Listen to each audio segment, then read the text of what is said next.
ఏదైతే ప్రస్తుత assembly deputy speaker మాజీ ఎంపీగా ఉన్న సమయంలో కస్టోడియల్ టార్చర్కు గురైనటువంటి రఘురామకృష్ణరాజు పెట్టిన కేసులో A1గా ఉన్నటువంటి నాటి సిఐడి చీఫ్ సునీల్ కుమార్ అయితే విచారణకు హాజరు కాలేను, నాకు విచారణకు హాజరు కావడానికి 2 వారాల సమయం కావాలని చెప్పి హాజరు నుంచి అయితే తప్పించుకున్నాడు. వాస్తవానికి గత నెల 26వ తారీఖున ఈ కేసు నిమిత్తం హాజరు కావాలని గుంటూరు CCS పోలీస్ స్టేషన్లో హాజరు కావాలని నోటీసులు అయితే ఇచ్చారు.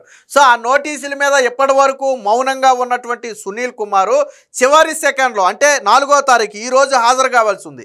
సో చివరి సెకండ్ అంటే 3వ తారీఖు సాయంత్రం నాటికి నేను హాజరు కాలేను అని సంబంధిత అధికారులకైతే సమాచారం ఇచ్చాడు. వాస్తవానికి సిఐడి సునీల్ వస్తున్నాడనే ఉద్దేశంతో ఆల్రెడీ ఎస్పీగా ఉన్నటువంటి దామోదర్ కూడా నిన్నే గుంటూరు కూడా చేరుకున్నాడు ఆయన.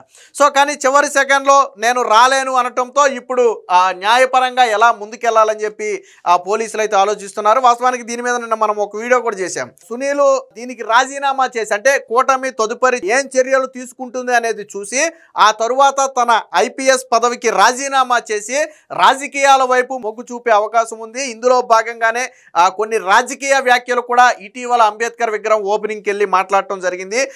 కాపు దళితులు అంటూ కులాల పేర్లను ప్రస్తావించి మాట్లాడటం జరిగింది. ఆల్రెడీ దీని గురించి మాట్లాడుకున్నాం. ఆఫ్ ద రికార్డ్ ఏంటంటే ఎలాంటి చర్యలు తీసుకుంటారో చూసి అప్పుడు రాజీనామా చేసి రాజకీయాల్లోకి వెళ్ళొచ్చనే ఉద్దేశంతో ఉన్నట్టుగైతే తెలుస్తుంది. ఆ ఊహాగానాలకు మరింత బలం ఇచ్చేటట్టుగా ఉంది నిన్న సిఐడి సునీల్ రాకపోవడం. వాస్తవానికి ఇక్కడ ఇంకొకటి కూడా అనుమానం ఉంది, వస్తే అరెస్టు చేస్తారనే భయంతో రాలేదా అనేది కూడా ఉంది. ఎందుకంటే ఈ కేసు ఎంత తీవ్రమైంది, తరువాత ఎటువంటి చర్యలు తీసుకుంటారు అనేది IPS అధికారిగా ఉన్నటువంటి సునీల్కి తెలియని విషయం కాదు.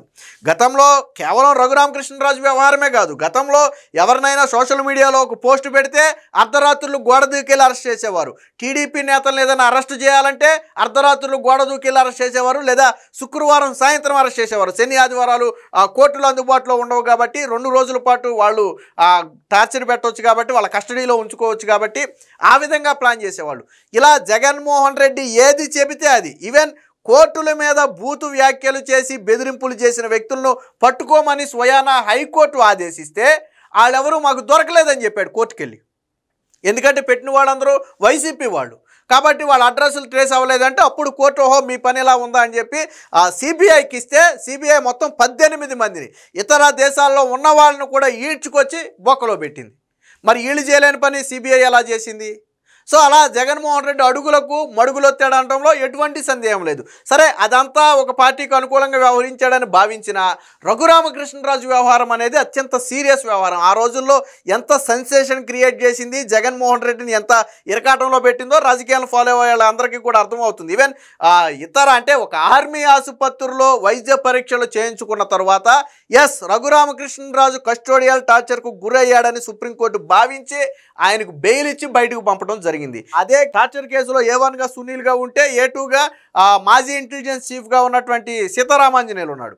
తర్వాత అదే కేసులో A5గానేమో గుంటూరు సూపరింటెండెంట్ ప్రభావతి ఉంది. సో ఆవిడే కదా అసలు రఘురామకృష్ణరాజుకి మీద టార్చర్ చేయలేదు, ఆయనంతా ఆరోగ్యంగానే ఉన్నాడని చెప్పి తప్పుడు రిపోర్ట్ ఇచ్చింది.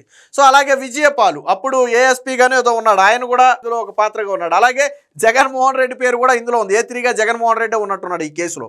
సో మొత్తంగా రఘురామకృష్ణరాజు టార్చర్ అనేది ఆ రోజు దేశవ్యాప్తంగా సంచలనం సృష్టించింది. ఒక ఎంపీని కస్టోడియల్ టార్చర్ చేయడం అనేది హిస్టరీలో నాకు తెలిసి ఫస్ట్ టైం. ఇంతకుముందు ఎప్పుడు కూడా అలాంటి పరిస్థితి రాలా. ఎంపీలు అరెస్ట్ అయ్యారు, బయటకు వచ్చారు, జైలు శిక్ష అనుభవించారు, ఇవన్నీ జరిగినాయి తప్ప కస్టోడియల్ టార్చర్ అంటే ఇలా ఒక ఎంపీని దారుణంగా చిత్రహింసలు, మన భాషలో 3rd డిగ్రీ లాంటిది. సో 3rd డిగ్రీ పెట్టి చిత్రహింసలు పెట్టడం, పైగా ట్విస్ట్ ఏంటి, రఘురామకృష్ణరాజు బలంగా చెప్పింది ఏంటి, నా గుండెల మీద నన్ను చంపేయాలని ఏమోగానే బలంగా నా గుండెల మీద బాధారని చెప్పాడు. నన్ను కొడుతుంటే ఒక వ్యక్తి వీడియో తీసి అటుపక్క ఎవరికో ఒక వ్యక్తికి చూపించాడు. ఎవరో ఆ వ్యక్తి నన్ను కొడుతుంటే చూడాల్సిన అవసరం ఎవరికి ఉంది? సో ఇవన్నీ కూడా రఘురామకృష్ణరాజు లేవనెత్తినటువంటి ప్రశ్నలు.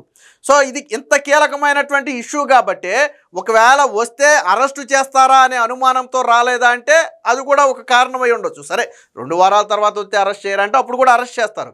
బట్ దీని మీద ఇప్పుడు పోలీసులు అయితే లీగల్గా ఎలా ముందుకెళ్లాలో ఆలోచిస్తున్నారు. మరొకసారి నోటీస్ ఇవ్వాలా, ఒకవేళ ఇస్తే అందులో షరతు ఏం పెట్టాలి, 2 వారాల తర్వాత మళ్ళీ నాకు ఖాళీ లేదనొచ్చు, తప్పించుకోవడానికి ఏముంది, ఈసారి నాకు అనారోగ్యం అనొచ్చు, ఇప్పుడు ఏమన్నా అంటే కుటుంబ సభ్యులు అనారోగ్యం అన్నాడు, తర్వాత నాకు అనారోగ్యం అనొచ్చు. సో రీజన్స్ ఎన్ని అయినా చెప్పొచ్చు. సో ఎలా ముందుకెళ్లాలనేది పోలీసులు అయితే ఆలోచిస్తున్నారు. దీనికి సంబంధించిన వార్త ఒకటి వచ్చింది, ఒకసారి చూద్దాం. నేటి విచారణకు రాలేను, 2 వారాలు గడువివ్వండి. రఘురామ కేసులో దర్యాప్తు అధికారికి ఐపీఎస్ సునీల్ సమాచారం. నాటి నరసాపురం ఎంపీ, ప్రస్తుత అసెంబ్లీ డిప్యూటీ స్పీకర్ రఘురామకృష్ణరాజును కస్టడీలో చిత్రహింసలకు గురి చేసిన కేసులో ప్రధాన నిందితుడు అంటే A1 సీనియర్ ఐపీఎస్ అధికారి పివి సునీల్ కుమార్ గురువారం విచారణకు హాజరు కావడం లేదు. ఆ కేసులో గుంటూరులోని CCS పోలీస్ స్టేషన్లో ఈ నెల 4న విచారణకు హాజరు కావాలంటూ దర్యాప్తు అధికారి, ప్రస్తుత విజయనగర ఎస్పీ అయినటువంటి దామోదర్ గత నెల 26నే ఆయనకైతే నోటీసులు అయితే జారీ చేశారు. అయితే తన కుటుంబ సభ్యుల అనారోగ్యం సమస్య కారణంగా రాలేనని, వచ్చేందుకు తనకు 2 వారాలు సమయం ఇవ్వాలని సునీల్ ఆయనకు సమాచారం ఇచ్చారు. సునీల్ను విచారించేందుకు ఎస్పీ బుధవారమే గుంటూరుకు చేరుకున్నారు. అంటే ఈరోజు విచారించాలి కాబట్టి ఆయన ఆల్రెడీ నిన్న సాయంత్రానికే గుంటూరు చేరుకున్నారు. చివరి నిమిషంలో తాను రావటం లేదని సమాచారం ఇచ్చారు. నిజానికి సునీల్ కుమార్కు నోటీసులు జారీ చేసినప్పటి నుంచి కూడా ఆయన విచారణకు రావడంపై అనుమానాలు వ్యక్తం అవుతున్నాయి.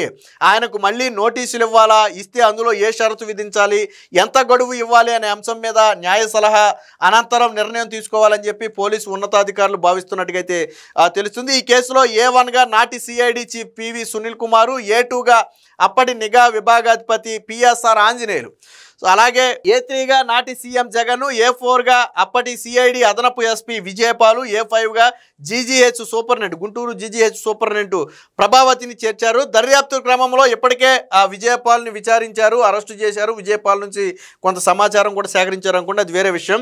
ఆ తర్వాత రఘురామకృష్ణరాజు మీద దాడి చేసినటువంటి థర్డ్ పర్సన్ అయినటువంటి తులసి బాబును కూడా అరెస్టు చేశారు. ఆ తర్వాత పెద్దగా కదలిక లేదు. 5 ఏళ్ల క్రితం జరిగిన ఈ ఘటన ఇంకా ప్రాథమిక దశలోనే ఉండడంపై ఇప్పటికే రఘురామకృష్ణరాజు అనేక సందర్భాలు అసంతృప్తి కూడా వ్యక్తం చేశాడని ఒక కథనం అయితే వచ్చింది.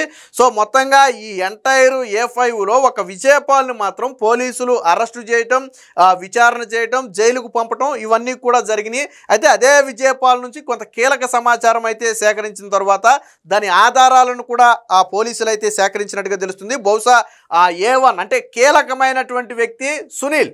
సో నాడు సిఐడి చీఫ్గా ఉన్నటువంటి సునీల్ విచారణకు వస్తే ఆ ఆధారాలను ముందు పెట్టి ప్రశ్నించే అవకాశం ఉంది. అయితే ప్రధానంగా వచ్చిన ఊహాగానం ఏంటంటే అదుపులోకి తీసుకుంటారు. అంటే ఈ కేసులో A1గా ఉన్నాడు కాబట్టి ఇప్పటికే కొన్ని ప్రాథమిక ఆధారాలు పోలీసులు సేకరించారు కాబట్టి సిఐడి మాజీ చీఫ్ అయినటువంటి సునీల్ కుమార్ వస్తే పోలీసులు అదుపులోకి తీసుకుంటారు అనే ఒకే కారణంతోనే రాకుండా తప్పించుకు తిరిగే ప్రయత్నం అయితే చేస్తున్నట్టుగా తెలుస్తుంది. బహుశా కోర్టుకి వెళ్ళి ఏదైనా ముందస్తు రక్షణ పొందే అవకాశం గురించి ఏమైనా ఆలోచిస్తున్నాడా, దాని గురించే కొంచెం సమయం అడిగారనే కోణంలో కూడా కొన్ని అనుమానాలు అయితే ఉన్నాయి. ఏది ఏమైనా మొత్తంగా మొదటి నుంచి సిఐడి చీఫ్ సునీల్ వస్తాడా అంటే అనుమానమే. ఆయన ఖచ్చితంగా వస్తాడు అని అధికారులు కూడా చెప్పలేని పరిస్థితి. ఎందుకంటే గతంలో వ్యవహరించినటువంటి తీరు అలాంటిది. ఎక్కడ వెళ్తే తనను ఇబ్బంది పెడతారో, గతంలో నేను వ్యవహరించిన తీరు మీద ఎక్కడ ఆధారాలతో ప్రశ్నిస్తారో దానికి ఏం సమాధానం చెప్పాలనే ఒక కోణంలోనే సునీల్ అయితే హాజరు కాలేదని తెలుస్తుంది. దీనికి తోడు నిన్నగాక మొన్న 2 రోజుల క్రితమే కులాల గురించి వ్యాఖ్యానించడం కొంత దుమారాన్ని లేపింది. వాస్తవానికి ఒక సివిల్ సర్వెంట్గా ఉన్నటువంటి వ్యక్తి కులాల గురించి కానీ, మతాల గురించి కానీ, ప్రత్యేకంగా పార్టీల గురించి కానీ ఎక్కడా మాట్లాడకూడదు. అది వాళ్ళ రూల్ బుక్లోనే ఉంటుంది. కానీ ఆ రూల్ని అధిగమించి కాపులు, దళితులు అంటూ మాట్లాడి కాపుకు చెందిన వ్యక్తిని మీరు ముఖ్యమంత్రి చేసుకోండి, దళితులకు డిప్యూటీ ముఖ్యమంత్రి పదవి ఇవ్వండి. సో ఇలాంటి వ్యాఖ్యలు నిన్న మాట్లాడటం జరిగింది. సో ఇవన్నీ కూడా క్రమశిక్షణ కింద చర్యలు తీసుకోవాల్సిన అంశంగానే భావించి రఘురామకృష్ణరాజు ఆల్రెడీ కేంద్రానికి కూడా ఫిర్యాదు చేయడం జరిగింది. వెంటనే పివి సునీల్ మీద శాఖాపరమైన చర్యలు తీసుకోండి. ఈయన సస్పెండ్లో ఉన్నప్పటికీ సివిల్ సర్వెంట్ అధికారే. సో ఇలాంటి మాట్లాడకూడని మాట్లాడి విద్వేషాలు రెచ్చగొట్టే ప్రయత్నం జరుగుతుందని చెప్పి ఆల్రెడీ రఘురామకృష్ణరాజు కేంద్రానికి కూడా ఫిర్యాదు చేశారు. ప్రస్తుతానికి దాని మీద కేంద్రం నుంచి ఎటువంటి స్పందన రాలేదు. కాకపోతే ఈరోజు విచారణకు హాజరైన తరువాత